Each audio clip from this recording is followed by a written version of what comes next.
మన ప్రభువును రక్షకుడునైన యేసుక్రీస్తు పరిశుద్ధ నామములో అందరికీ వందనములు.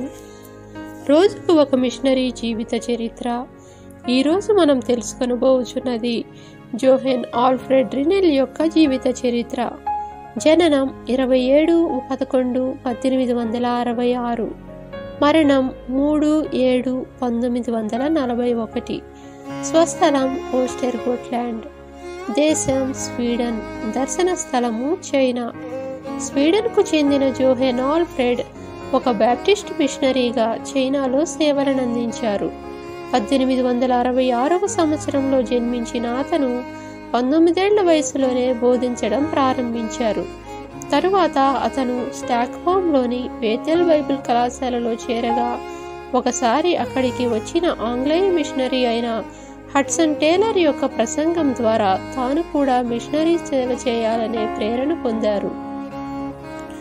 కళాశాల ముగించిన తరువాత అతను నార్వేలోని ఫెడ్రిక్స్డాల్లో పాదిరిగా సేవ చేశారు. ఆ సమయంలోనే మిషనరీ కావాలనే కోరికను తాను కూడా కలిగి ఉన్న హెడ్విగ్ను అతను వివాహం చేసుకున్నారు.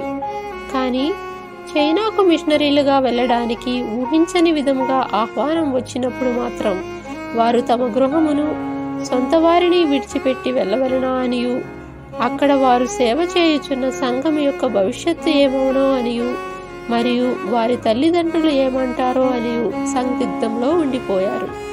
లోపల ఎంతో పోరాటంతో ఎంతగానో ప్రార్థనలో కనిపెట్టిన తరువాత మిషనరీ అవ్వాలని వారికి మునుపు ఉన్న ఆకాంక్షను వారు జ్ఞాపకం చేసుకుని దేవుని చిత్తము చేయుటకు తమను సమర్పించుకున్నారు. కాగా ఇరువురు 1894 సంవత్సరంలో చైనాకు చేరుకొని అక్కడ శాంగ్టుంగ్ పరిధిలోని కియోక్సీస్, ప్రస్తుత జియాజోలో స్థిరపడ్డారు. అక్కడ వారు ఎంతో ప్రయాసపడి క్లిష్టమైన చైనా భాషను నేర్చుకున్నారు. 45 సంవత్సరాలకు పైగా చేసిన మిషనరీ పనిలో వారు తోటి మిషనరీలతో కలిసి కియోక్సీన్లోని మరియు దాని పరిసర ప్రాంతాలలోనూ వైద్యశాలలు, పాఠశాలలు మరియు క్రైస్తవ సంఘములను స్థాపించారు. కియోక్సీన్లో మొట్టమొదటి తపాలా కార్యాలయాన్ని స్థాపించడం మరియు విపత్తు ఉపశమనానికి సహాయం అందించడం అను ప్రశంసాత్మక కార్యాలు కూడా జోహెన్ ఆల్ఫ్రెడ్ జాబితాలో చేరుతాయి. చైనాలో ఈ మిషనరీ దంపతులు యుద్ధకాలం, ప్రకృతి వైపరీత్యాలు, ప్రాణాల కోసం పారిపోవడం, తాము లేకుండా స్వదేశంలోని తమ ప్రియమైన వారిని కోల్పోవడం, అనారోగ్యం మొదలగు పలు కష్టతరమైన పరిస్థితులను అనుభవించారు. అన్నింటినీ మించి క్రైస్తవుల పైన ద్వేషం, వారిని హింసించడం అక్కడ తీవ్ర స్థాయికి చేరుకున్నాయి.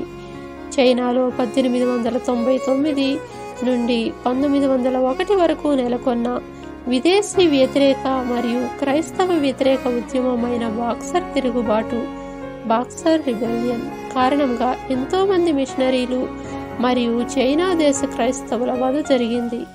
అనేక శ్రమలు, ఆపదలు ఎదురైనప్పటికీ ఆ మిషనరీ దంపతులు తమ మిషనరీ పనిని కొనసాగించి దేవునికి నమ్మకమైన దాసులుగా సేవ చేశారు.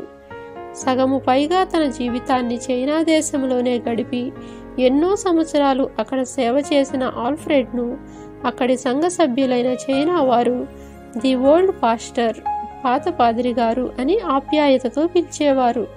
పలు పుస్తకాలకు రచయిత అయిన ఆల్ఫ్రెడ్ బాక్సర్ తిరుగుబాటు మరియు చైనాలో క్రైస్తవుల పట్ల జరుగుతున్న హింసను గురించి కూడా ఒక పుస్తకమును రాశారు.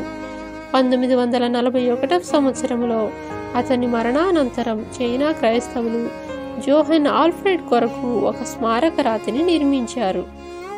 ప్రియమైన వారలారా, అన్నింటినీ విడిచిపెట్టి దేవుడు మిమ్మును నడిపించు దూర ప్రాంతాలకు వెళ్ళుటకు మీరు సిద్ధముగా ఉన్నారా? ప్రభువా, ఎన్ని శ్రమలు, ఆపదలు ఎదురైనా మీకు నమ్మకంగా సేవ చేయుటకు నాకు కృపను అనుగ్రహించుము. ఆమేన్.